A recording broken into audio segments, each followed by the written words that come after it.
Kadzalika salaknahu fi qulubil mujrimin. Demikianlah kami masukkan Al-Quran ke dalam hati orang-orang yang durhaka. La yu'minuna bihi hatta yarawul adzabal alim. Mereka tidak beriman kepadanya hingga mereka melihat azab yang pedih. Allah berfirman bahwa demikian pula kami sisipkan perasaan dusta, kekafiran, keingkaran, dan pembangkangan terhadap perkara hak, yakni kami masukkan hal tersebut ke dalam hati orang-orang yang berdosa atau durhaka, sehingga mereka tidak mau percaya sampai bencana itu datang kepada mereka. Padahal siksa, bencana, atau azab itu datang pada waktu yang tidak terduga. Fayantiyahum bagtatau wahum la yas'urun. Maka datanglah azab kepada mereka dengan mendadak, sedangkan mereka tidak menyadarinya. Fayaqulu hal nahnu mundharun.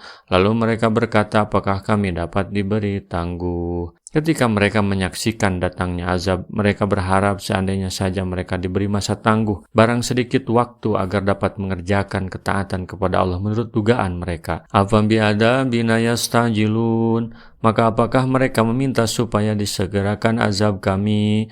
Kalimat ayat ini mengandung pengertian ingkar dan kecaman terhadap mereka, karena sungguhnya mereka mengatakan kepada utusan Allah dengan nada mendustakan dan tidak percaya, datangkanlah kepada kami azab Allah. Itu yang sering mereka ungkapkan. Apara'aita immata'nahum sinin. Maka bagaimana pendapatmu jika kami berikan kepada mereka kenikmatan hidup bertahun-tahun? Tsumma ja'ahum ma kanu yu'adun. Kemudian datang kepada mereka azab yang telah diancamkan kepada mereka. Ma agna anhum ma kanu yumatta'un. Niscaya tidak berguna bagi mereka apa yang mereka selalu menikmatinya.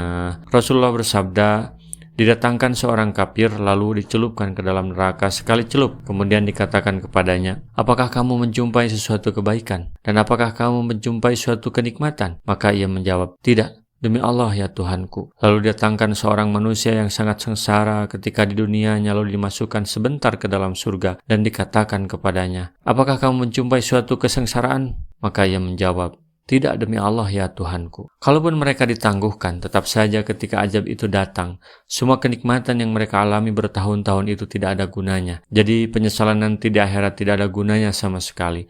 Karena peringatan sebenarnya, ya ini Al-Quran itu peringatan. Sejak awal sudah diberikan. Wa ma ahlakna min qaryatin illa laha mudirun. Dan kami tidak membinasakan sesuatu negeri melainkan sesudah ada baginya orang-orang yang memberi peringatan. Dikra wa ma kunna dhalimin. Untuk menjadi peringatan, dan kami sekali-kali tidak berlaku zalim. Kami tidak akan zalim dengan memberi siksa tanpa memberitahu dulu. Oleh karena itu Al-Quran ini hadir dan para petugas Allah itu hadir. Umat ini, Nabi Muhammad adalah utusan Allah terakhir. Jika kemudian peringatan itu tidak diindahkan, ini bukan salah kami. Rasulullah SAW bersabda, baligu anni walau ayatan. Sampaikan dariku meskipun satu ayat. Mari kita sebarkan jalan kebahagiaan dengan like, share, dan subscribe channel ini.